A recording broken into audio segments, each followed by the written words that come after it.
Assalamualaikum warahmatullahi wabarakatuh. Waalaikumsalam warahmatullahi warahmatullahi wabarakatuh. Alhamdulillahirrabbilalamin. Puji dan syukur kita sampaikan kepada Allah Subhanahu wa Ta'ala atas karunia dan nikmat dari Allah. Kita masih bisa berkumpul dan berjumpa pada pagi hari ini di bulan Ramadan yang berkah ini. Semoga keberkahan juga melintas kepada kita semuanya dan kita dapat melaksanakan ibadah puasa Ramadan dengan maksimal dan mendapatkan nilai ketakwaan dari Allah Subhanahu wa Ta'ala. Juga sholawat serta salam kita sampaikan kepada Nabi Muhammad SAW. Allahumma sholli ala Muhammad wa ala ali Muhammad. Baik, teman-teman semua sudah hadir bersama kita Bapak Rosih Chandra. Apakah bisa terdengar suara saya, Pak Rosih? Jelas, Pak Rino. Assalamualaikum warahmatullahi wabarakatuh. Ya. Mungkin suaranya kurang jelas sepertinya. Coba cek. Oke, udah bagus. Oke, saya dekatkan lagi ya. Ya. Apa kabar di Jakarta, Pak Rosih? Alhamdulillah cerah di Jakarta.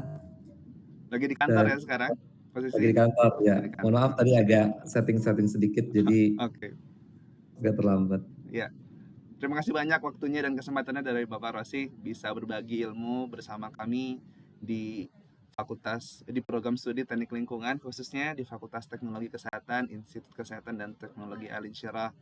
Jadi ini kita kemarin ketemu, Pak Rosih ini sangat semangat sekali nih ingin berbagi ilmu kepada adik-adik mahasiswa dan juga dosen-dosen semuanya ya.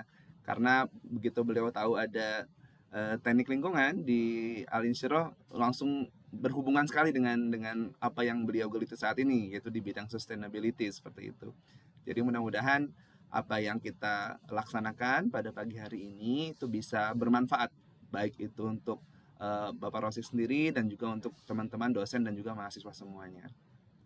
Yang saya banggakan juga Ketua Program Studi Teknik Lingkungan Bapak Yogi Septian Malik, kemudian dosen-dosen di Program Studi Teknik Lingkungan dan juga mungkin di Fakultas Teknologi Kesehatan dan juga seluruh mahasiswa di Program Studi Teknik Lingkungan. Pada kesempatan kali ini kita akan berdiskusi dan juga sharing berkaitan dengan tren sustainability, yaitu membangun budaya environment, social, and governance. Jadi Bapak Rosih Chandra ini luar biasa sekali sebagai FVP Sustainability, Assistant Vice President Sustainability di PT Surveyor Indonesia BUMN. Jadi mudah-mudahan nanti mungkin lulusan-lulusan dari Prodi Teknik Lingkungan bisa setidaknya magang ataupun bergabung di BUMN ya Pak Rosih ya? Boleh. Silakan. Baik, mungkin tanpa memperpanjang waktu kepada Bapak Rosih kami persilahkan. Silakan. Baik, bismillahirrahmanirrahim. Assalamualaikum warahmatullahi wabarakatuh. Yang terhormat tadi Bapak Rino, lalu juga ada Kepala Prodi, Bapak Ibu dosen dan juga teman-teman mahasiswa dan mahasiswi. Sebelumnya terima kasih atas undangan dari Pak Rino. Saya bisa sharing di kesempatan pagi hari ini di bulan Ramadan. Selamat menjalankan ibadah puasa. Insya Allah sebelum saya sharing, coba saya cek ya, apakah saya bisa share screen saat ini.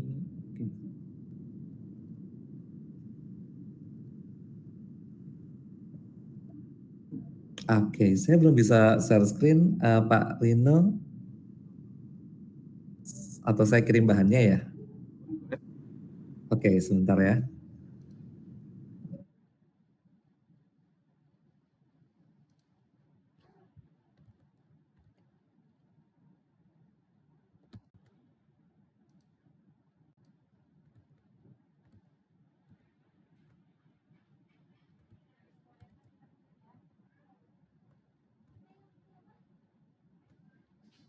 Baik, saya coba sekali lagi ya. Sebentar. Masih belum bisa share screen ya.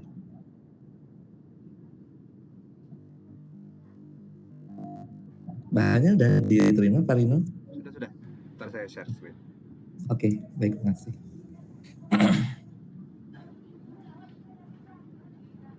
Iya, sambil menunggu bahan paparan, jadi perkenalkan Bapak dan Ibu, teman-teman semua. Saya dengan Rosik Chandra, saya Assistant Vice President Sustainability di BT Surveyor Indonesia.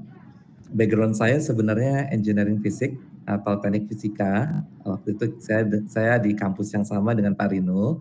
Lalu setelah berkarir, saya banyak sempat di kantor konsultan manajemen. Lalu juga di PT Surveyor Indonesia, saya banyak juga lama di pengembangan bisnis. Nah, kira-kira 2-3 tahun terakhir kita mengembangkan satu layanan baru, yaitu layanan sustainability, dan saat ini saya in charge untuk melakukan pengembangan dan juga mendeliver layanan sustainability. Nah, bahan paparan saya ini berisi mengenai awareness ya. Saya ingin sharing mengenai saat ini tren sustainability yang berdasarkan pengalaman saya mendampingi beberapa perusahaan. Ini konteksnya korporasi teman-teman, tapi juga tidak menutup kemungkinan juga nantinya juga bisa diimplementasikan di kampus, bisa diimplementasikan di organisasi teman-teman Bapak Ibu semuanya. Nah, materi saya itu judulnya adalah Trend Sustainability. Jadi kalau Bapak dan Ibu saat ini mulai mendengar istilah climate change, perubahan iklim, lalu juga ada isu mengenai emisi gas rumah kaca, lalu ada nilai ekonomi karbon. Nah, itu kira-kira isu yang nanti saya bawakan dalam presentasi saya. Dan ESG, Environment Social Governance, ini saya juga tertarik karena rata-rata mahasiswa yang hadir mahasiswa teknik lingkungan ya, Pak Rino ya. Oke, Iya, jadi saya yakin teman-teman mahasiswa sudah sangat aware mengenai isu environment. Namun ternyata selain environment juga saat ini berkembang awareness mengenai bagaimana kita juga harus mengelola isu sosial, dan juga di korporasi.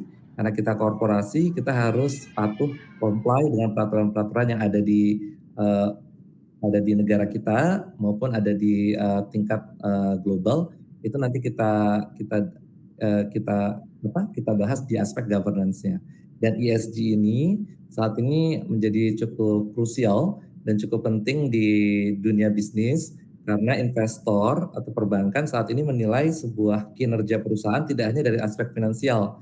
Jadi kalau beberapa waktu yang lalu perusahaan ingin meminjam uang ke bank atau mencari investasi atau mencari partner, cukup dengan membuat proposal bisnis. Jadi asalkan proposal bisnisnya itu menguntungkan, profit terus indikator-indikator kinerja keuangan seperti return on investment-nya menguntungkan, itu waktu itu sangat mudah mencari investor. Tapi saat ini investor menanyakan selain kinerja finansial atau kinerja keuangan, investor juga menanyakan apakah kalian juga sudah menerapkan prinsip-prinsip ESG.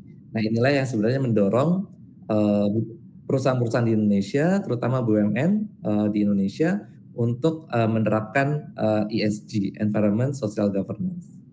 Next slide-nya, Pak Dino.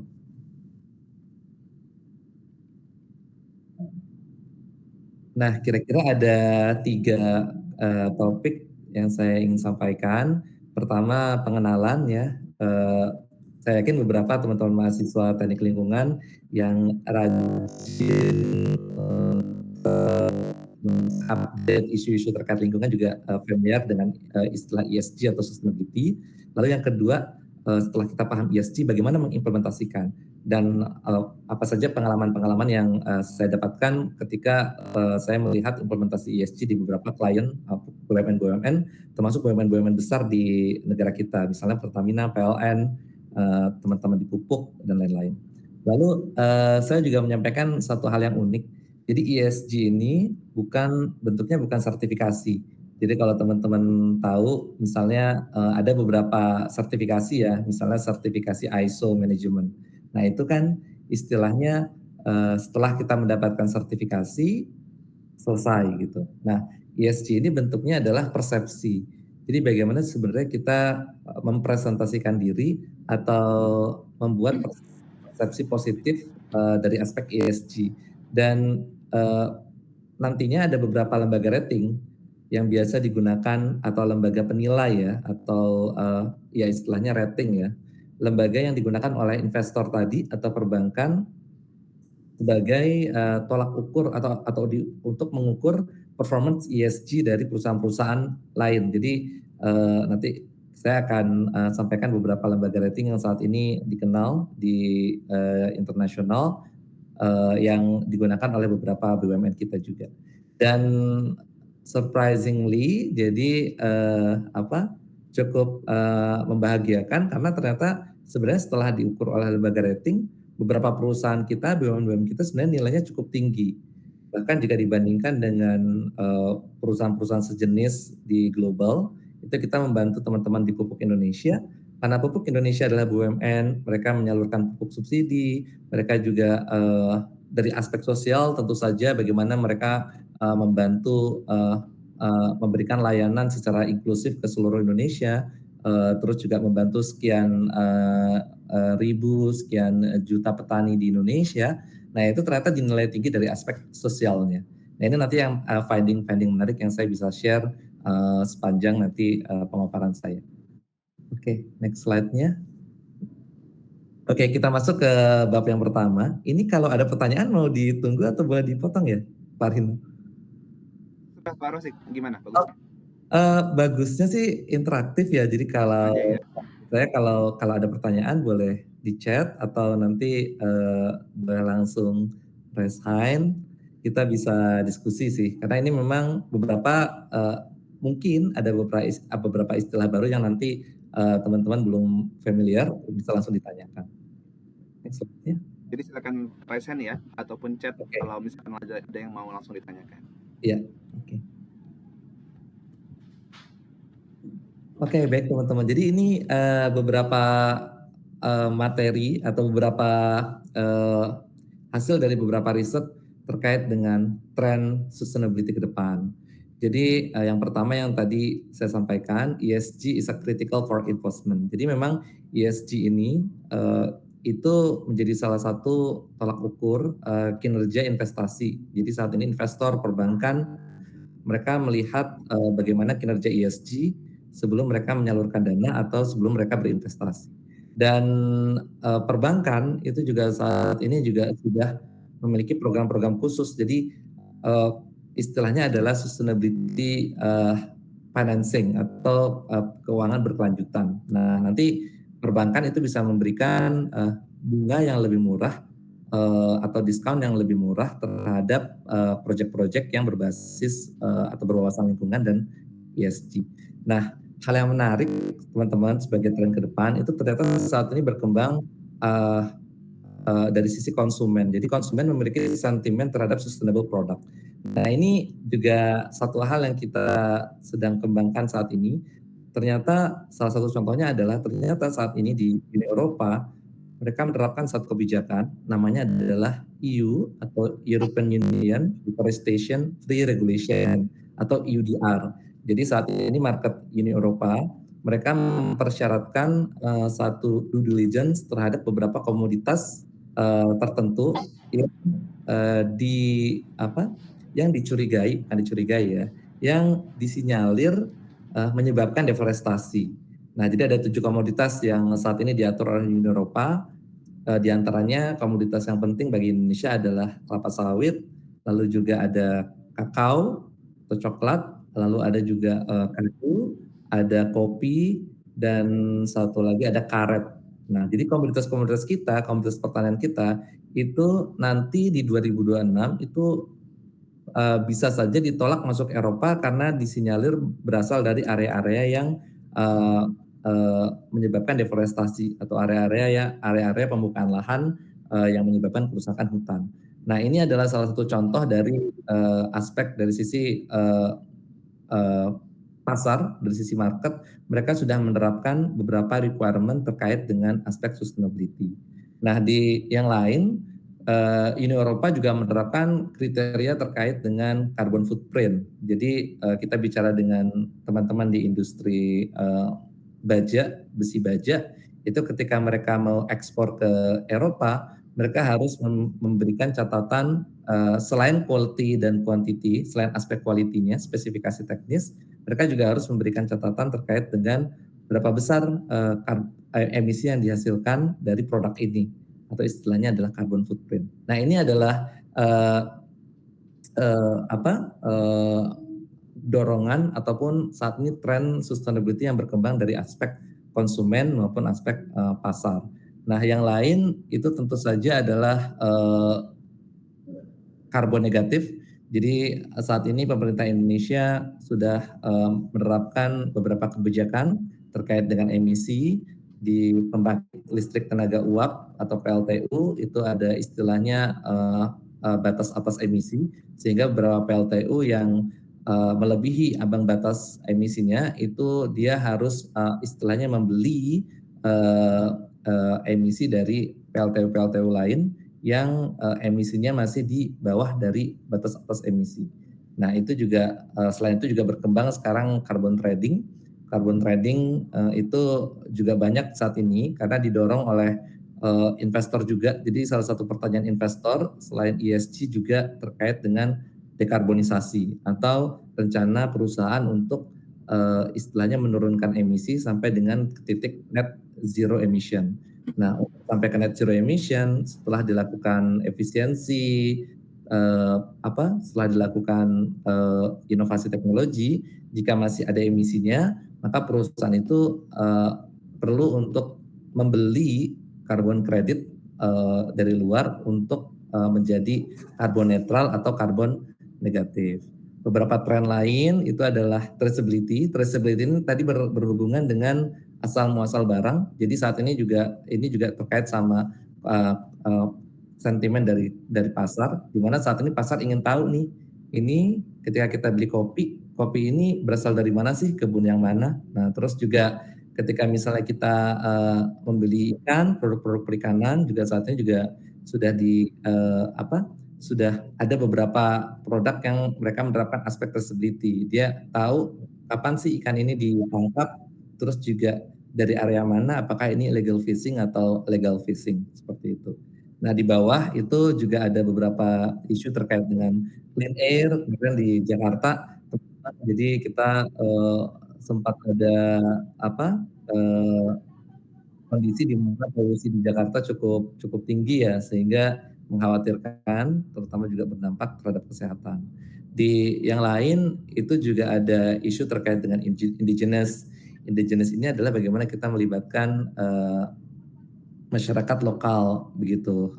Kalaupun ada perusahaan internasional datang ke Indonesia, perusahaan internasional itu juga mempekerjakan pegawai-pegawai yang ada di Indonesia. Lalu juga isu yang lain terkait dengan renewable energy, electric vehicle. Nah, ini juga saat ini juga sedang berkembang. Oke, next slide-nya. Nah, di sisi lain tadi ada aspek-aspek drivers ya, secara general. Nah, dari aspek aturan kita, kebijakan, sebenarnya kalau kita membicarakan mengenai regulasi terkait dengan ESG atau keberlanjutan, kita pemerintah kita sudah cukup lengkap ya regulasi-regulasi Indonesia. Jadi kaitannya dengan bagaimana kita sudah meratifikasi terkait dengan persetujuan Paris untuk perubahan iklim. Jadi kita punya target untuk menurunkan kenaikan suhu seperti itu. Lalu juga kita punya target untuk NDC, pengurangan emisi dari beberapa aspek, yaitu aspek energi, waste, IPPU, agriculture, dan volu. Lalu juga Kementerian SDM tadi juga sudah menerapkan nilai ekonomi karbon di subsektor pembangkit listrik. Kementerian KLHK juga sudah menerapkan mengenai tata laksana penerapan nilai ekonomi karbon di sektor kehutanan. Lalu juga selain itu juga ada Perpres mengenai tujuan pembangunan berkelanjutan. Ini juga menarik karena tujuan pembangunan berkelanjutan SDGs juga satu hal, di mana SDGs ini adalah satu kesepakatan global dan masing-masing negara saat ini juga fokus untuk menyusun program pembangunan dengan mengacu pada 17 goals SDGs gitu. Nanti kita bisa lihat lagi 17 goals SDGs-nya.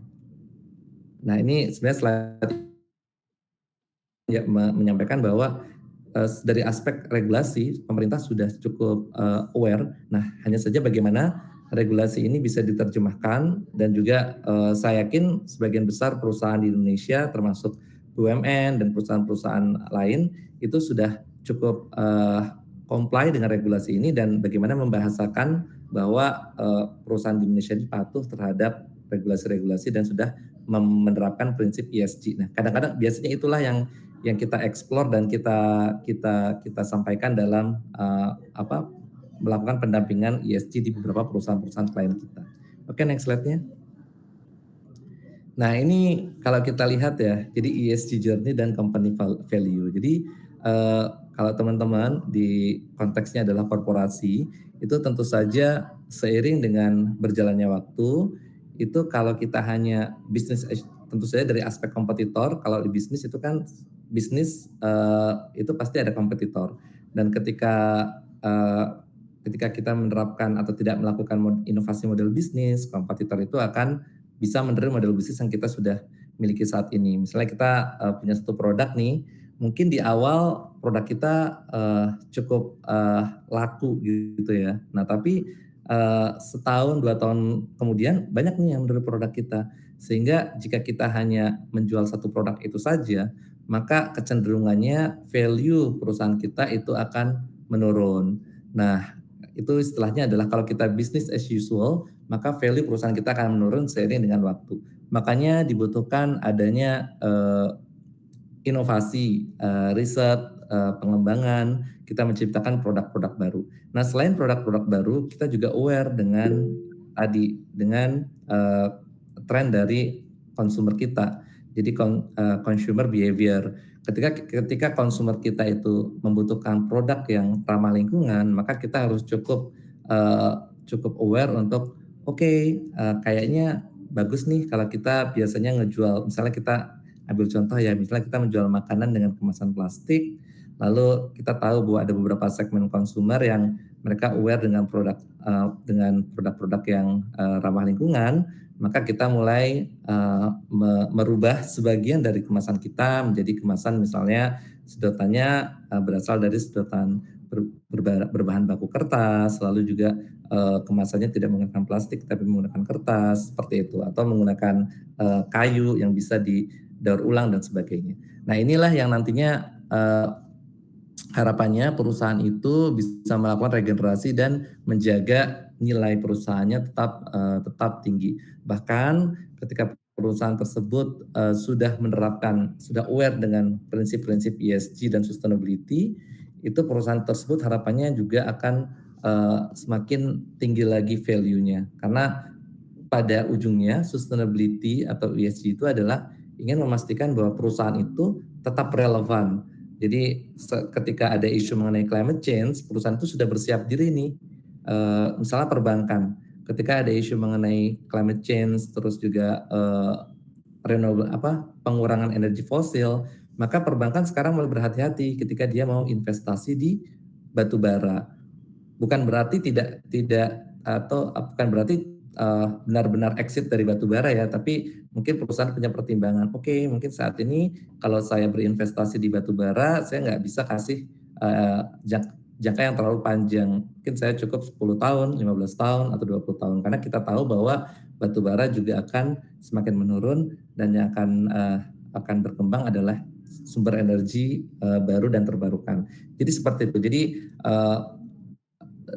dorongan ESG itu sebenarnya, atau sustainability secara umum, adalah sebenarnya kembali lagi ke perusahaannya. Jadi ingin memastikan bahwa perusahaan tetap relevan, perusahaan itu tetap tumbuh di tengah lingkungan environment yang semakin berubah, tekanan-tekanan sosial, dan juga tentu saja pemenuhan terhadap governance-nya.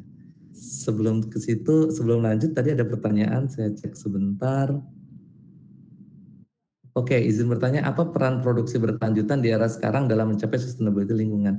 Oke, terima kasih Mbak atau Mbak Nazmul pertanyaannya. Jadi ini menarik karena ESG itu juga saat ini berkembang beberapa turunannya.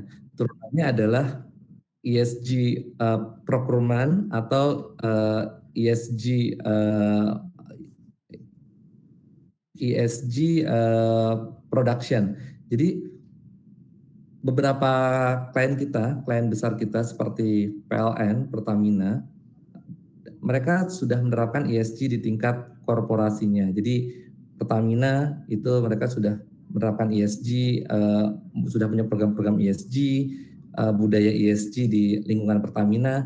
Nah, tahapan selanjutnya dari penerapan budaya ESG atau program-program ESG itu adalah bagaimana menurunkan ESG ini kepada supply chain atau suppliernya. Jadi nanti Pertamina itu akan juga mendorong supplier-suppliernya atau vendor-vendornya untuk menerapkan ESG. ESG dan sustainability nantinya akan menjadi salah satu kriteria ketika Pertamina bekerja sama dengan supplier atau vendor-vendornya, sehingga sustainable production atau sustainable procurement itu menjadi salah satu poin penting juga ketika kita melihat ESG secara end to end ya, secara komprehensif dari mulai dari hulunya sampai dengan hilirnya, itu seperti itu. Mudah-mudahan menjawab. Kalau nggak menjawab nanti bisa diskusi lebih lanjut ya. Oke, sementara saya lanjut dulu ya. Oke. Next slide-nya. Nah, di sini saya juga share nih beberapa perusahaan memang yang sudah mulai bertransformasi, melakukan rebranding dengan fokus keberlanjutan. Nah, seperti ini di beberapa kawasan industri, salah satunya ini kawasan industri di Jakarta, mereka udah melakukan branding menjadi kawasan industri yang eco green.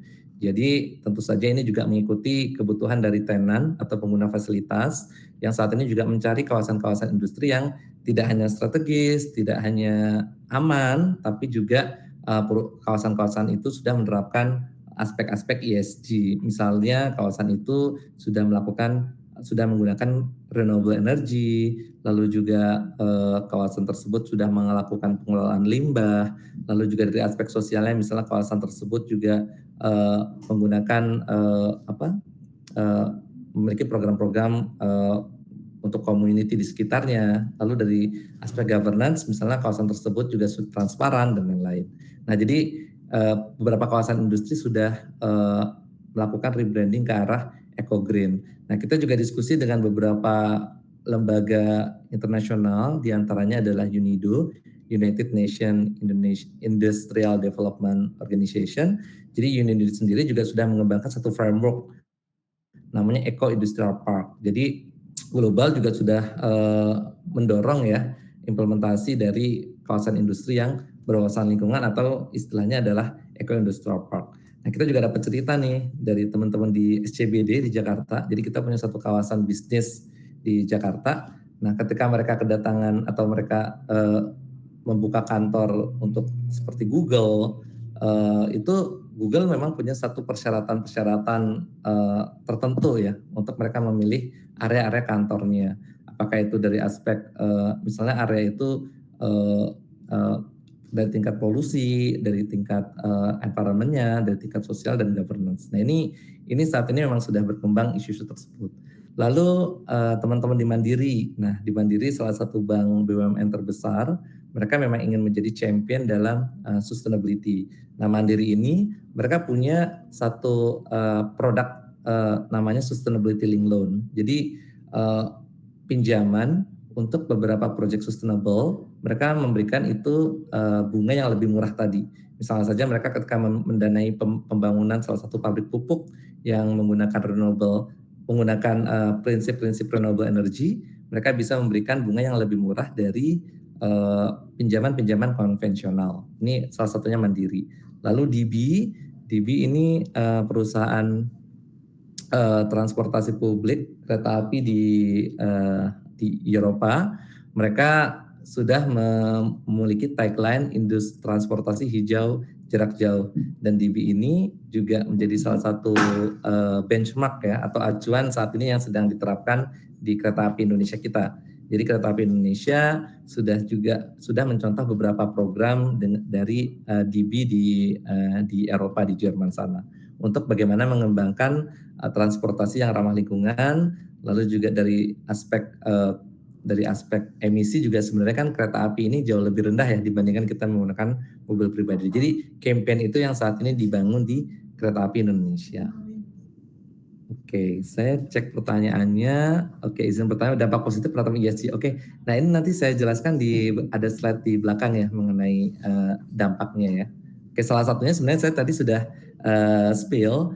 Jadi perusahaan yang menerapkan ESG itu ketika mereka membutuhkan pembiayaan atau investasi, mereka bisa mengakses produk sustainable finance, di mana pembiayaan tersebut memiliki bunga atau diskon. Kalau misalnya mereka mengeluarkan sustainability bond, mereka bisa mengeluarkan diskon yang jauh lebih rendah dibandingkan dengan pinjaman konvensional. Salah satunya itu dari aspek pembiayaan. Oke, next slide-nya. Nah, sekarang bagaimana implementasi ESG di korporasi ya, di perusahaan. Oke, next slide-nya. Nah, jadi ini menarik. Jadi ESG memang sesuatu yang baru berkembang 3 tahun terakhir ya. Jadi masih banyak orang yang mempertanyakan apa sih itu ESG, apa sih tadi benefitnya. Nah, ini sangat wajar karena memang di Eropa pun isu mengenai climate change, isu mengenai ESG, sustainability itu juga baru berkembang di 2-3 tahun terakhir. Sebelumnya kita tentu tahu kalau pembangunan berwawasan lingkungan sebenarnya sudah lebih dulu ya, ketika saat itu banyak regulasi-regulasi terkait dengan environment. Nah, namun beberapa yang sayangnya ESG seringkali dianggap sebagai tambahan pekerjaan gitu. Jadi semacam, aduh apalagi nih ada ESG, mungkin kemarin udah tahu ada sertifikasi ABC, sekarang ada ESG apalagi nih. Nah, lalu ESG juga biasanya identik dengan emisi gas rumah kaca. Kita sebenarnya melihat bahwa ESG ini itu sebenarnya adalah sesuatu yang sebenarnya sudah kita lakukan sehari-hari. Ketika teman-teman misalnya, let's say ketika teman-teman berangkat ke kantor atau teman-teman berangkat ke kampus, ketika teman-teman memilih mana sih moda transportasi yang paling efisien, terus juga teman-teman sudah mulai melakukan pemilahan sampah, terus juga teman-teman sudah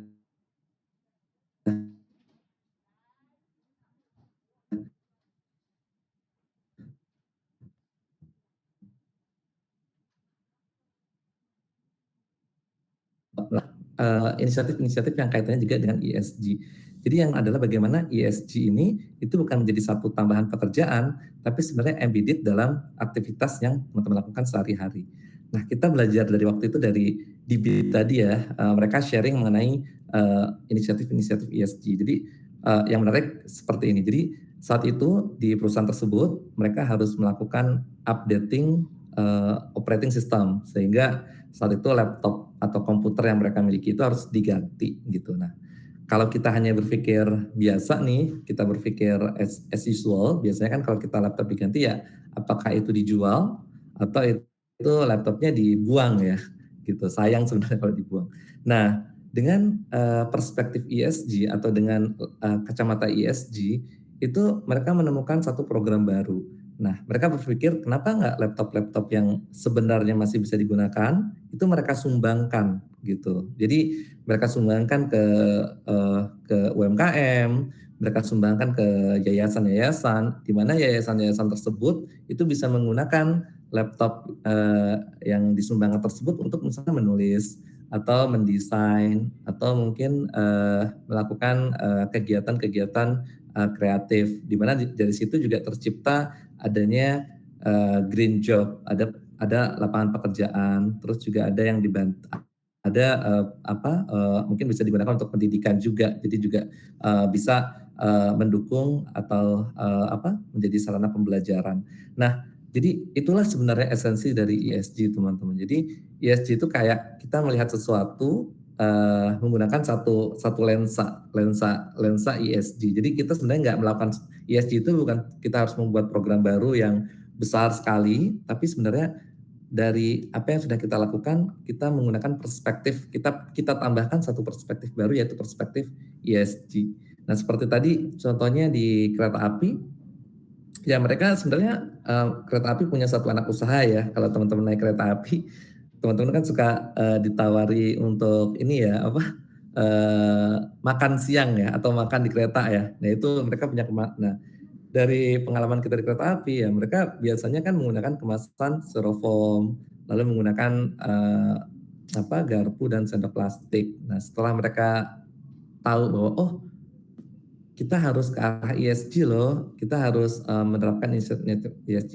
Ya mereka lakukan mulai dari paling kecil, misalnya mengganti sendok dan plastiknya menjadi sendok garpu dari kayu. Misalnya memang sih ada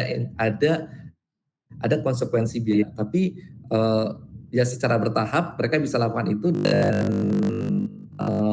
seiring juga dengan awareness ataupun dengan kesadaran dari konsumen, mereka juga bisa let's say menerapkan harga yang sedikit lebih mahal, tapi nanti Bapak dan Ibu bisa mendapatkan kemasan yang ramah lingkungan. Nah seperti itu, jadi ESG ini bukan sesuatu kita harus membuat satu program yang wah luasa, tapi justru adalah kita embedded atau memberikan jiwa ESG pada apa sih aktivitas kita yang sudah kita lakukan sehari-hari.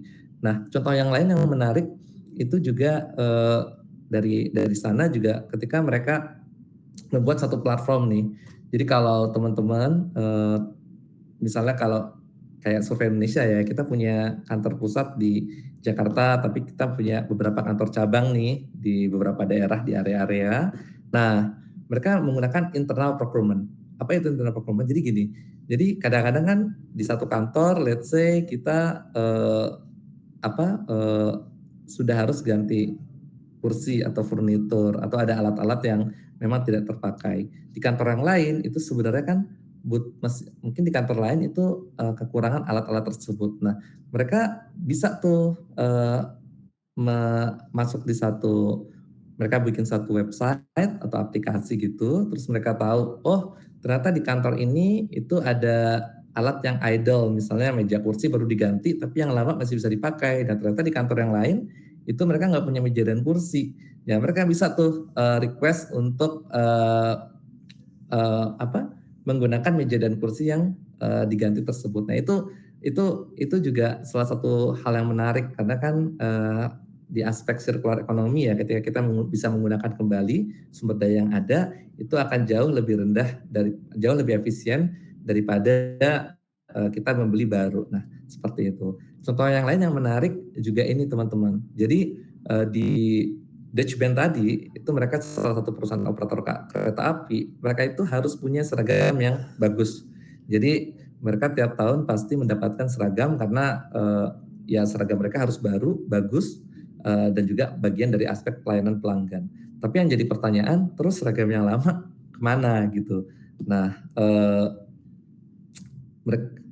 satu sisi mereka nggak bisa memberikan seragam yang lama itu ke orang lain. Kenapa? Karena ada isu security. Jadi nanti kalau teman-teman bayangkan misalnya ada orang menggunakan seragam itu, orang lain terus masuk ke area-area stasiun atau area-area yang memang area-area yang dilarang, itu bisa membahayakan operasional dari kereta api. Nah, mereka biasanya menjual atau bukan menjual, misalnya mereka menghancurkan seragam itu. Nah, ternyata dengan perspektif ESG, mereka menemukan satu program untuk mendaur ulang seragam. Jadi mereka bekerja sama dengan salah satu UMKM yang memang mereka menemukan UMKM tersebut bisa mendaur ulang seragam baju menjadi benang-benang, serat-serat lagi yang nantinya digunakan untuk membuat seragam baru. Jadi daur ulang seragam. Nah, ini juga sudah dilakukan nih di beberapa BUMN di Indonesia, di Pertamina misalnya. Mereka punya program tuh dari 2 seragam lama jadi 1 seragam baru seperti itu. Nah inilah sebenarnya ESG yang kita dorong gitu. Dan lebih jauh lagi ESG itu pada dasarnya adalah kembali kepada teman-teman. Jadi kembali kepada individu-individu, kesadaran individu.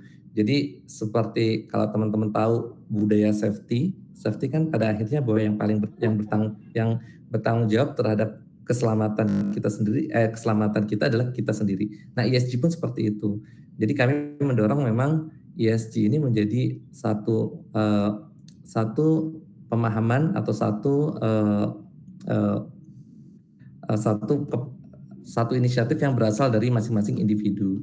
Misalnya teman-teman mulai dari membawa tumbler ke kantor atau ke kampus, tidak menggunakan kemasan atau mengurangi kemasan plastik, lalu juga misalnya mematikan lampu ketika tidak digunakan, hemat air dan sebagainya. Itu adalah sebenarnya yang kita dorong bahwa ESG ini adalah bagaimana masing-masing individu ini terlibat dalam rumah besar ESG. Nah, yang kami yang saya biasa sampaikan, perusahaan-perusahaan itu hanya perlu membuat rumahnya atau sustainability house, tapi sebenarnya yang mengisi rumah tersebut adalah inisiatif-inisiatif ESG yang lahir dari masing-masing individu. Yang nanti dari masing-masing individu itu akan menjadi satu organisasi sustainability house, lalu dari organisasi itu tentu saja akan menjadi satu komunitas lokal, komunitas nasional, bahkan sampai dengan inisiatif di tingkat internasional. Kira-kira seperti itu pemahaman mengenai ESG. Jadi ESG sekali lagi adalah persepsi yang bisa dibangun dari aksi-aksi atau inisiatif-inisiatif yang berasal dari individu-individu, masing-masing individu. Oke, next slide-nya.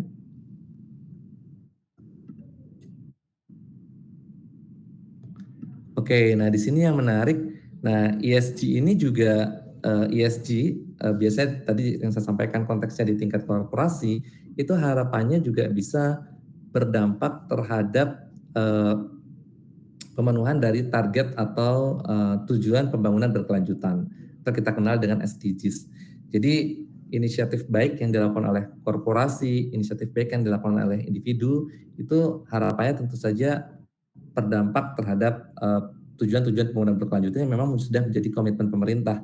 Jadi ada 17 goals nih di aspek lingkungan, di aspek sosial, di aspek tata kelola. Misalnya saja, contohnya misalnya teman-teman di Pertamina nih, mereka punya rumah sakit, punya fasilitas kesehatan, mereka punya dokter, kan sebenarnya itu adalah aspek bagaimana mereka memastikan kesehatan dan keselamatan karyawannya ya. Nah, pada kacamata atau pada lingkup yang lebih luas, sebenarnya dokter dan rumah sakit yang ada di Pertamina itu sebenarnya berkontribusi terhadap pemenuhan rasio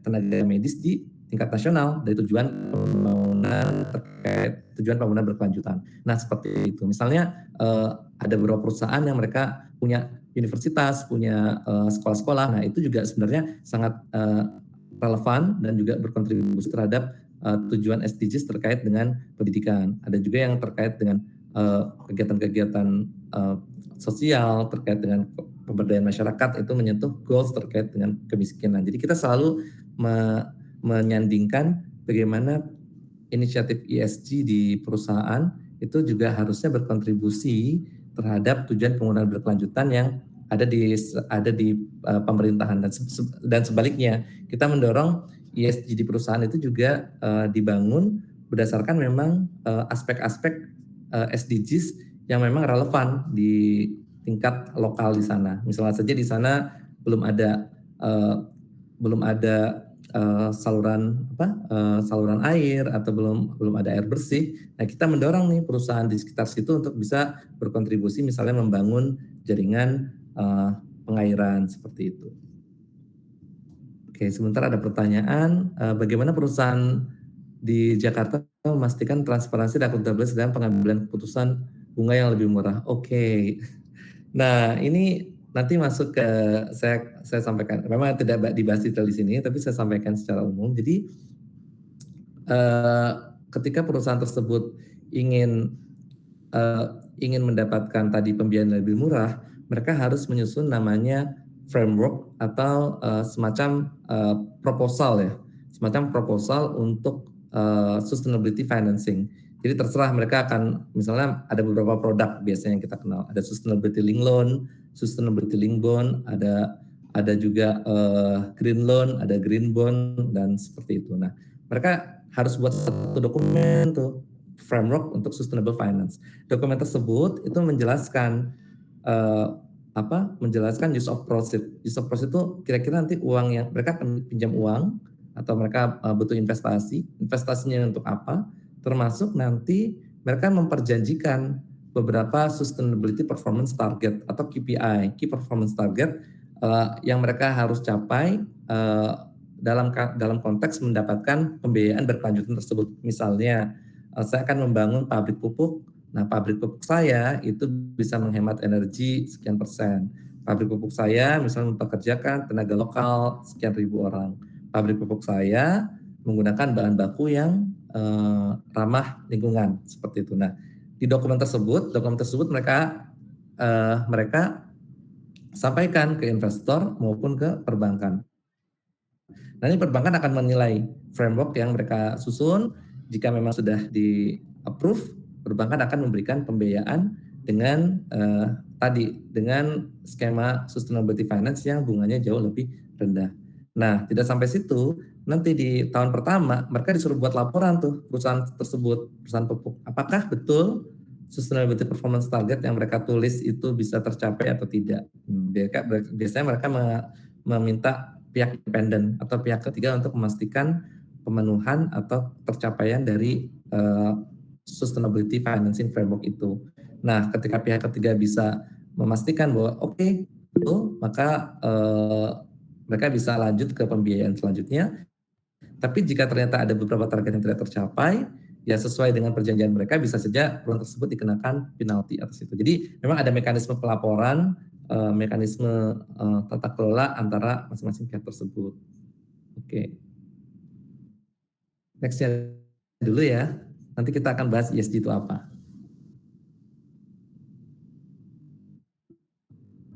Oke, nah ini tadi sekilas mengenai SDGs. Jadi kalau kita bedah, memang masing-masing SDGs itu juga punya istilahnya ada metadata ya. Metadata ini itu menjelaskan indikator-indikator detail dari masing-masing goals gitu. Misalnya saja ini kaitannya dengan green solution sama circular economy. Ini ada beberapa SDGs, misalnya goals 6, goals 7, goals 12, goals 13 terkait dengan climate. Dan di sini ini ada targetnya nih. Nah ini saya belum petakan ya ini SDGs berapa, tapi misalnya saja mengurangi water intensity by 6% di 2025. Nah ini water intensity ini kaitannya pemakaian air.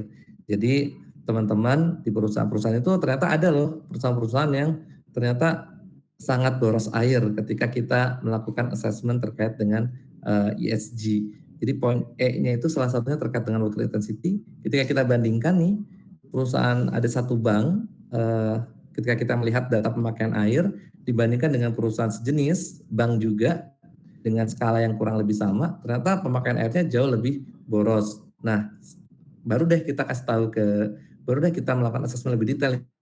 Apa sih yang menyebabkan pemakaian air ini berlebih? Nah, apakah bisa lakukan efisiensi? Misalnya saja menggunakan teknologi yang otomatis seperti itu. Nah, ini hal seperti ini yang sebenarnya di salah satu aspek-aspek yang dikaji dalam ESG. Oke, next slide nih.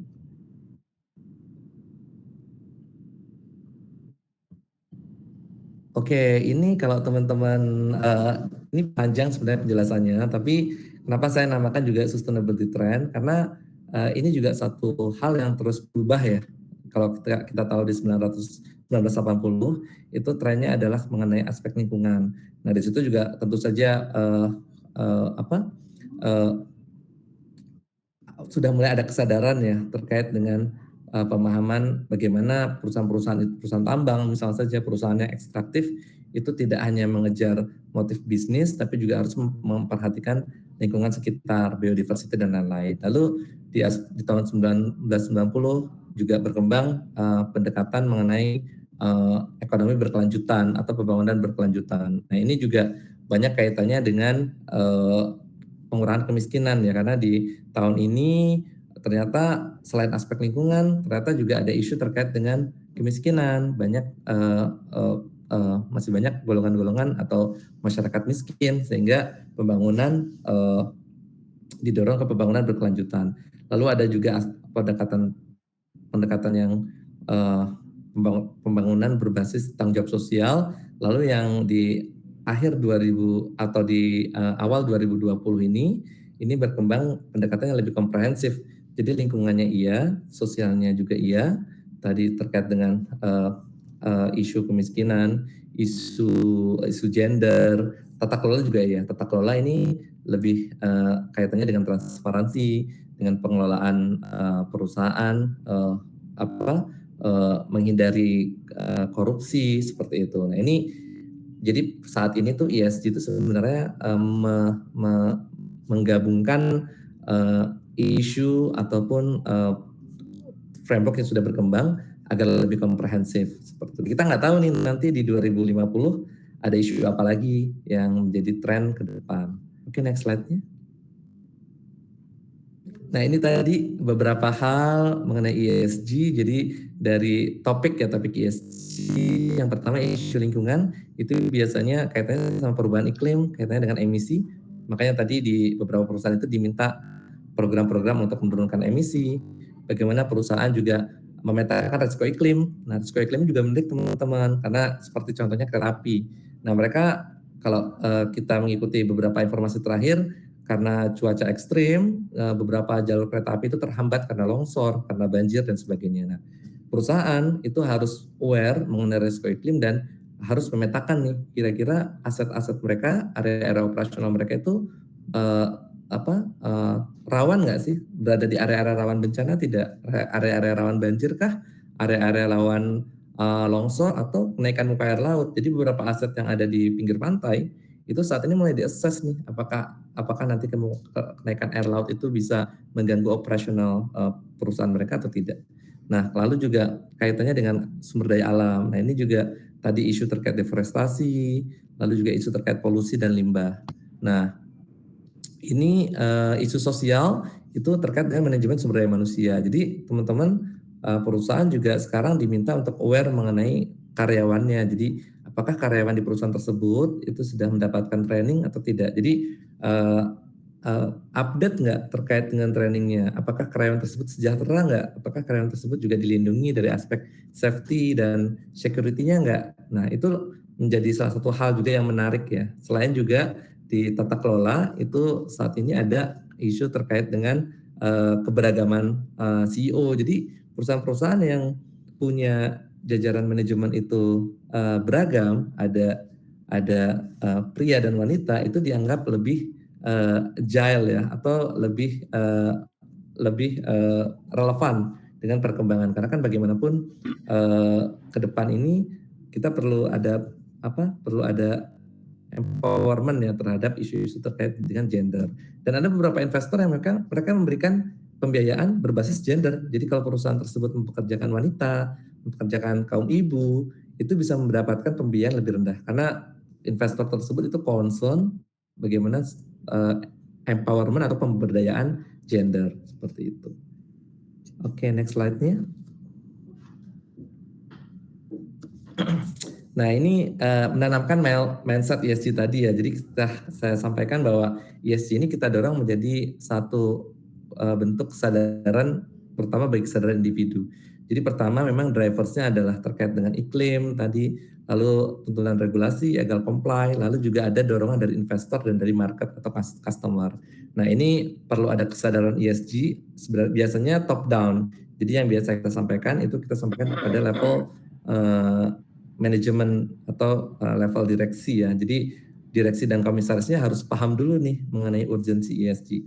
Baru nanti dari situ biasanya direksi akan menurunkan, membentuk tim, lalu juga dari tim itu membentuk campaign, membentuk sosialisasi, menyelenggarakan training agar ESG ini sebenarnya awareness ESG ini ada di masing-masing individu-individu atau insan-insan karyawan di perusahaan tersebut seperti itu. Walaupun sebenarnya ESG sekali lagi, ESG sebenarnya kadang-kadang adalah sesuatu yang kita lakukan sehari-hari ketika kita menggunakan transportasi publik, ketika kita menghemat air, menghemat bahan bakar, ketika kita menghemat energi. Nah itu adalah sebenarnya bentuk dari kita mengimplementasikan ESG.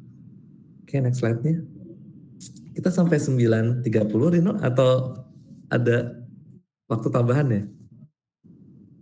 Rosi? Ini tergantung waktu Pak Rosi aja. Kalau Pak Rosi masih Oh, available, boleh iya, teruskan saja. oke, karena ada beberapa pertanyaan yang nanti saya akan jawab di akhir.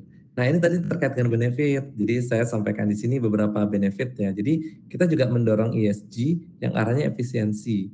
Seperti tadi. Jadi ketika perusahaannya menerapkan ESG berarti dia sebenarnya sudah melakukan efisiensi terhadap eh, eh, sumber daya yang ada di perusahaan tersebut. Misalnya dia sudah eh, melakukan penghematan terhadap listrik misalnya ketika mereka punya program untuk mengatur tadi misalnya mematikan lampu ketika jam istirahat atau ketika overtime, ketika lembur itu mereka nggak menyalakan lampu seluruh gedung nih. Kalau di Jakarta sepertinya sudah ada beberapa gedung yang menerapkan itu. Jadi ketika overtime sebenarnya lampu gedung itu mati, tapi ada beberapa lantai yang hidup sehingga orang-orang yang kerja lembur itu difokuskan atau berkumpul di satu area tersebut sehingga itu akan menghemat pemakaian listrik dari lampu dan dari pendingin udara ya. Nah itu juga pendingin udara juga salah satu faktor yang juga bisa mendorong ke arah efisiensi karena salah satu program ESG di perusahaan yang kita dampingi itu mereka menyetel suhu yang ada di ruangannya. Jadi tidak harus dingin sekali, tapi dengan suhu cukup misalnya 20 derajat ataupun 18 derajat itu sebenarnya sudah nyaman kan kita. Nah, tidak perlu sampai ke 16 derajat seperti itu. Dan ternyata ada nih penghematan di situ. Jadi kami mendorong implementasi ESG itu sebenarnya ujungnya adalah efisiensi. Nah, tentu saja yang kedua akses terhadap permodalan. Nah, ini juga bagi perusahaan cukup penting ya ketika mereka ingin membangun kilang atau membangun pabrik pupuk, mereka butuh permodalan. Nah, ketika mereka sudah menerapkan ESG, mereka punya kesempatan untuk mengakses sumber-sumber pembiayaan atau modal yang jauh lebih kompetitif. Nah, lalu juga tentunya pemenuhan terhadap regulasi udah jelas, lalu meningkatkan reputasi dan branding karena sekarang juga teman-teman talent itu memilih tuh mana sih perusahaan yang work life balance, mana sih perusahaan yang menyediakan sarana pembelajaran atau sarana sosialisasi dan lain-lainnya. Itu kan sebenarnya faktor S dalam ESG. Jadi perusahaan yang sudah menerapkan ESG itu biasanya menjadi salah satu pilihan atau salah satu daya tarik terhadap talent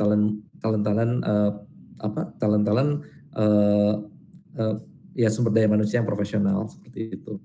Lalu atraktif ya meningkatkan atraktiveness. Kalau misalnya perusahaan tersebut adalah kawasan industri ya artinya dengan mereka sudah menerapkan ESG mereka akan lebih menarik dibandingkan kawasan industri yang lain.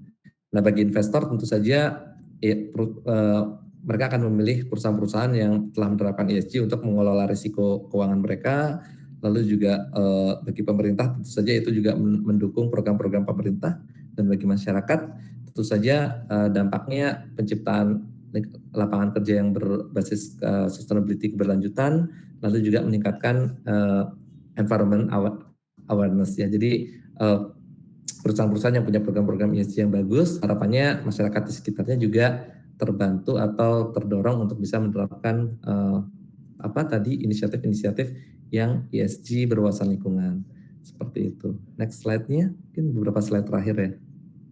Oke, ini yang tadi saya sampaikan bahwa ESG itu pada akhirnya adalah menjadi everybody's business. Jadi menjadi perhatian kita semua, masing-masing kita semua. Lalu ESG can start with the simple action. Jadi kita nggak mendorong ESG itu sebagai sesuatu yang harus beli mobil listrik. Ya kalau bisa, tapi kalaupun nggak bisa beli mobil listrik ya nggak apa-apa. Cukup misalnya melakukan penghematan BBM, bisa menggunakan transportasi publik. Bahkan di beberapa perusahaan nih teman-teman di Jakarta itu mereka memberikan insentif nih terhadap karyawan yang jalannya paling lama. Jadi mereka ada, jadi udah berapa langkah nih minggu ini. Nah itu beberapa karyawan yang ternyata ada beberapa karyawan yang jalan nih dari rumah ke kantor, terus atau di transportasi publik jalan. Nah yang jalannya paling banyak itu dapat insentif. Nah itu bagaimana sebenarnya mendorong misalnya penggunaan transportasi publik, mendorong penghematan penghematan energi dan lain-lain. Oke, next slide-nya. Oke, nah ini yang saya tadi sampaikan. Jadi ESG ini sebenarnya persepsi. Apakah perlu rating ESG? Kadang-kadang perlu. Ini kayak spion, jadi teman-teman. Jadi kita sudah melakukan inisiatif ESG nih.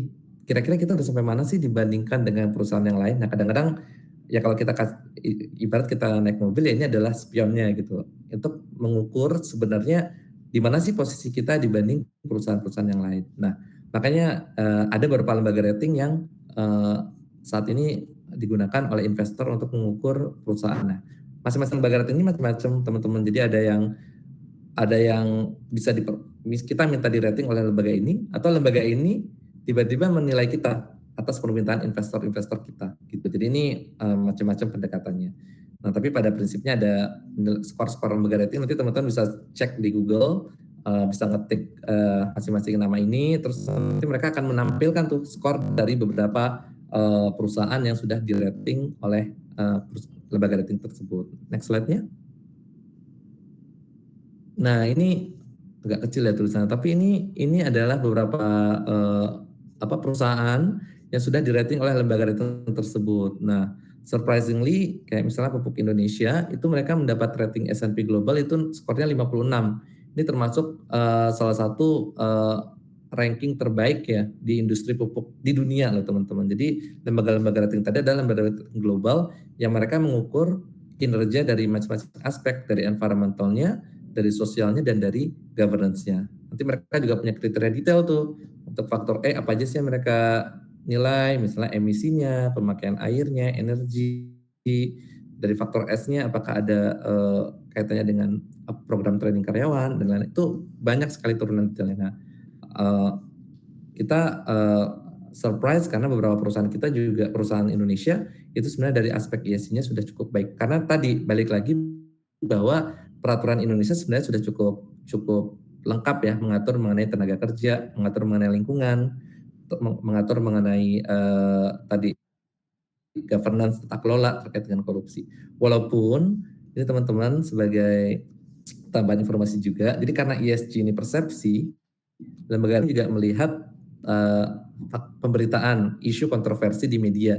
Jadi kalau teman-teman dengar beberapa isu kontroversi di media kaitannya dengan beberapa perusahaan kita, nah itu akan mengurangi skor ESG dari perusahaan tersebut. Jadi mereka akan mengkoreksi nih, misalnya skornya tinggi, tapi tiba-tiba di media ada pemberitaan negatif, itu misalnya ada kecelakaan kerja atau ada kasus korupsi, nah maka perusahaan tersebut akan terkoreksi skornya. Nah kira-kira seperti itu gambaran dari ESG. Jadi perusahaan juga penting untuk menyiapkan laporan, menyiapkan jawaban atas pertanyaan-pertanyaan investor. Next slide-nya. Sepertinya cukup ya. Oke. Itu gambaran presentasi saya. Saya akan coba jawab tadi yang belum. Tadi kalau dampak positif sudah ya, reputasi tentu saja. Reputasi ini salah satunya juga didorong dengan lembaga rating. Jadi beberapa perusahaan yang punya rating tinggi, mereka akan disclose tuh. Saya mendapatkan rating ESG sekian dari perusahaan rating ini. Itu juga meningkatkan reputasi perusahaan. Yang terkait dengan pengambilan putusan bunga yang lebih murah juga udah. Yang ini 3 indikator yang melatar belakangi apakah ada regulasinya dan tantangan implementasi ESG. Ya tadi disampaikan ya. Jadi sebenarnya regulasi Indonesia sudah cukup lengkap mengatur mengenai beberapa aspek environment, social governance. Yang penting adalah bagaimana kita mengikuti atau patuh terhadap regulasi tersebut dan mampu menjelaskan terhadap investor. Ini ada 2 hal berbeda nih. Satu patuh, satu mampu menjelaskan. Karena beberapa perusahaan yang patuh tapi dia tidak bisa melaporkan karena gini, investor itu kan mereka nggak tahu apa itu AMDAL ya. Mereka nggak tahu misalnya apa itu regulasi-regulasi kita, mereka tidak tahu detail. Tapi sebenarnya kita misalnya AMDAL itu, kalau AMDAL di teman-teman lingkungan, itu mereka familiar dengan bahasanya bukan AMDAL tapi let's say environmental impact assessment atau environmental and social aspect misalnya seperti itu. Nah, bagaimana perusahaan juga mampu membuat satu laporan report yang menjelaskan bahwa mereka comply dengan regulasi Indonesia, itu juga satu hal yang biasanya kita bantu ya, kita dorong di perusahaan-perusahaan sehingga mereka menyusun namanya ESG report, mereka menyusun sustainability report. Itu laporan-laporan yang sudah sesuai dengan standar global dan bisa dipahami oleh investor. Itu juga satu hal gitu. Jadi tadi melatar belakang ESG dan regulasi-regulasi tadi sudah ada. Nah, yang biasanya paling kritikal adalah menjelaskan bahwa perusahaan tersebut patuh terhadap regulasi-regulasi yang ada. Terus tantangan implementasi ESG, ya masing-masing perusahaan akan punya nature yang berbeda-beda gitu. Jadi ESG ini sekali lagi bukan sertifikasi, ESG ini adalah bagaimana perusahaan itu mampu melakukan transformasi, melakukan inisiatif transisi. Nah, kalau kita bantu teman-teman Pertamina kan sebenarnya mendapatkan tekanan yang cukup besar ya, karena bisnis mereka adalah bisnis fosil, energi fosil. Nah, sebenarnya rating mereka pertama kali rating ESG, mereka mendapatkan rating severe risk atau resikonya parah gitu. Nah, setelah kita explore, ternyata Pertamina punya loh langkah-langkah transisi. Mereka misalnya sudah mengembangkan riset mengenai bioafter. Ternyata mereka sudah mengembangkan biodiesel. Ketika mereka mencampur energi fosil dengan energi berbahan bakar nabati ya, bahan bakar nabati. Nah, langkah-langkah transisi itu sebenarnya yang perlu kita cari nih dan perlu kita investor. Jadi tantangan implementasi ESG ya sebenarnya bagaimana kita menemukan langkah-langkah transisi kita agar tetap relevan dengan isu ESG ke depan dan juga menjelaskan inisiatif-inisiatif tersebut kepada stakeholders kita, gitu, stakeholders baik itu investor, pemegang saham, lembaga pembiayaan, market dan lain-lain. Jadi kira-kira itu ya jawabannya ya. Kalau ada yang kurang jelas, silahkan ditanyakan. Terima kasih Rino, saya rasa cukup ya. Kalau ada pertanyaan lebih lanjut boleh. Terima kasih Pak Rosi dan teman-teman yang sudah bertanya. Mungkin ada lagi Bapak Ibu dosen atau mahasiswa yang ingin bertanya. Ya cukup menarik ya Pak Rosi, yang wawasan sebelumnya mungkin saya tahunya ya kalau di lingkungan ya masih terbatas ya perusahaan-perusahaan yang mungkin memang bergeraknya di bidang yang berhubungan dengan lingkungan, tapi setelah tahu ESG ini ruang lingkupnya jadi lebih luas lagi sebetulnya ya, termasuk finance, perusahaan-perusahaan keuangan dan yang belum terpikirkan sebelumnya itu memang bisa menerapkan ESG juga sebetulnya ya. Betul. Jadi ESG nggak hanya diterapkan oleh perusahaan yang berisiko terhadap lingkungan, tapi oleh seluruh perusahaan karena aspeknya tadi dari aspek environment, social, dan governance. Biasanya kalau di perusahaan itu sendiri mereka memang punya satu bagian khusus ya yang memang menangani masalah ESG nih Pak Rosi. Iya, ini juga pertanyaan menarik. Jadi ESG journey tadi ya. Jadi ESG juga sebenarnya adalah satu langkah langkah transformasi ya. Beberapa perusahaan yang baru aware di tingkat inisial lah ya, pemahaman awal, mereka biasanya membentuk satu task force gitu atau satu tim khusus karena topik atau bidang ESG ini kan lintas bidang dan lintas sektor, jadi membutuhkan kolaborasi dari beberapa departemen biasanya atau beberapa divisi. Jadi mereka membentuk satu tim khusus. Nah, biasanya setelah mereka sudah cukup aware dan sudah bisa menyusun ESG roadmap, ESG strategi, sustainability house, mereka akan membentuk satu divisi sendiri itu, Pak Rino. Jadi kalau di Pertamina ada divisi sustainability sendiri, yang sebenarnya divisi tersebut adalah compile inisiatif-inisiatif ESG.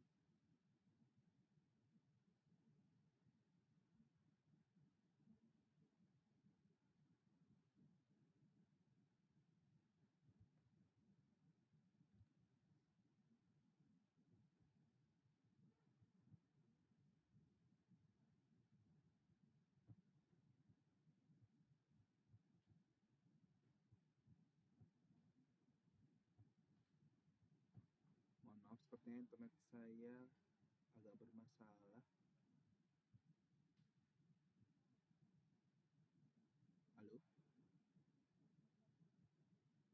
atau Pak Rosik yang bermasalah ini internetnya?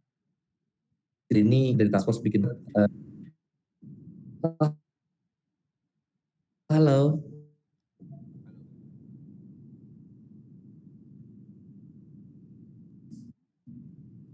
Agak putus-putus koneksi internetnya. Apakah mungkin masalahnya di saya atau di Pak Rosik? Halo.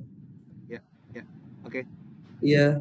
Oke, sudah terdengar. Saya maaf kayaknya agak stabil. Oke. Ya, berkaitan dengan posisi itu jatuhnya kan sebetulnya membuka posisi lebih banyak juga ya kalau teman-teman di teknik lingkungan malah sebetulnya bisa masuk ke semua jenis perusahaan jatuhnya ya.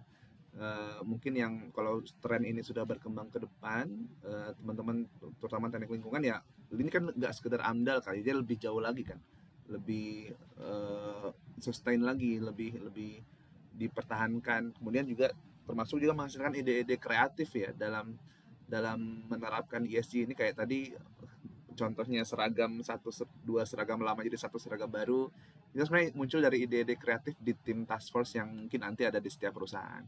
Nah itu mungkin yang menjadi uh, ide baru dari teman-teman di khususnya di teknik lingkungan ya ke depannya itu akan sangat terbuka sekali uh, lapangan pekerjaan di bagian itu dan juga nggak hanya terbatas pada ilmu lingkungannya saja tapi memang banyak bisa diterapkan gitu ya semua semua ide dari sisi materialnya dari sisi penerapannya dan lainnya begitu. Baik, ada pertanyaan lagi mungkin dari Bapak Ibu dosen atau teman-teman mahasiswa?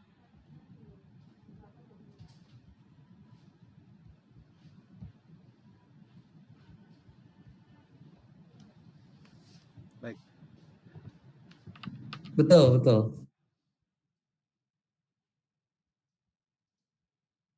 Kalau tidak ada, mungkin boleh closing statement Pak Rosik. Berhubung juga mungkin takutnya Pak Rosik ada agenda lain juga.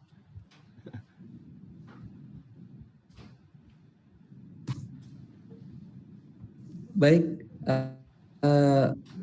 ya, baik. Terima kasih. Mudah-mudahan terdengar ya karena jaringannya tiba-tiba agak kurang stabil. Ya, terima kasih sekali lagi atas kesempatannya bisa sharing. Tapi teman-teman di teknik lingkungan, saya yakin teman-teman akan terbuka banyak peluang di masa depan karena lingkungan menjadi salah satu isu yang saya yakin juga akan berkembang ke depan. Salah satunya teman-teman juga bisa aware atau bisa mempelajari ESG ini dan ke depan terkait dengan circular economy, terkait dengan nilai itu juga cukup menarik untuk didalami teman-teman di teknik lingkungan bisa mempelajari nih kira-kira metodologi dalam perhitungan carbon sequestration, lalu juga mengembangkan roadmap untuk global, tapi di Indonesia sendiri masih tahu mungkin 10 tahun ke depan itu masih tetap relevan ke depan. Pak Rino, terima kasih atas kesempatannya. Ya. Terima kasih banyak juga Pak Rosik. Mungkin untuk mengakhiri kita foto bersama terlebih dahulu. Silakan mungkin Bapak Ibu yang dan mahasiswa boleh di on kameranya.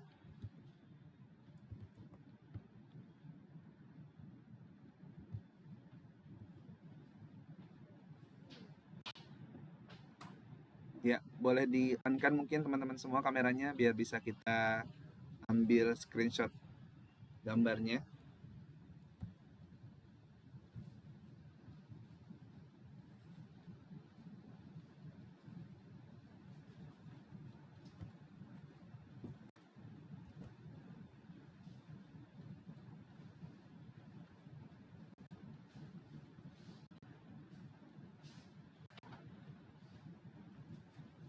Halo. Sepertinya apa lagi ini ya mau ada kelas kali ya mungkin ya. Ya, sudah saya ambil screenshot ya teman-teman semuanya. Terima kasih atas kehadirannya Bapak Ibu semua, dosen dan juga mahasiswa dan juga terima kasih juga Pak Rosik atas kesempatannya dan juga waktunya Semoga diberikan kelancaran dalam seluruh pekerjaannya, dan Asik. juga nanti kita bisa mungkin bertemu secara onsite kembali. Siapa tahu nanti kalau ada agenda ke Pekanbaru bisa menghubungi dan juga bisa berkunjung ke kampus kami. Dan juga mudah-mudahan semua dari mahasiswa kami juga Ya, dapat ada kontaknya di ada ya, kalau ada pertanyaan. juga semua mahasiswa dapat Ya bisa di-share no, Kak, semua mahasiswa juga dapat mendapatkan wawasan yang banyak dan juga punya peluang lagi ke depannya dalam bekerja di bidang teknik lingkungan. Mungkin sekian untuk kuliah pakar online di kesempatan kali ini. Kita sama-sama tutup dengan bacaan hamdalah. Alhamdulillahirrabbilalamin. Wassalamualaikum warahmatullahi wabarakatuh. Selamat menjalankan ibadah puasa pada hari ini. Terima kasih banyak Pak Rasik. Waalaikumsalam warahmatullahi wabarakatuh. Izin live.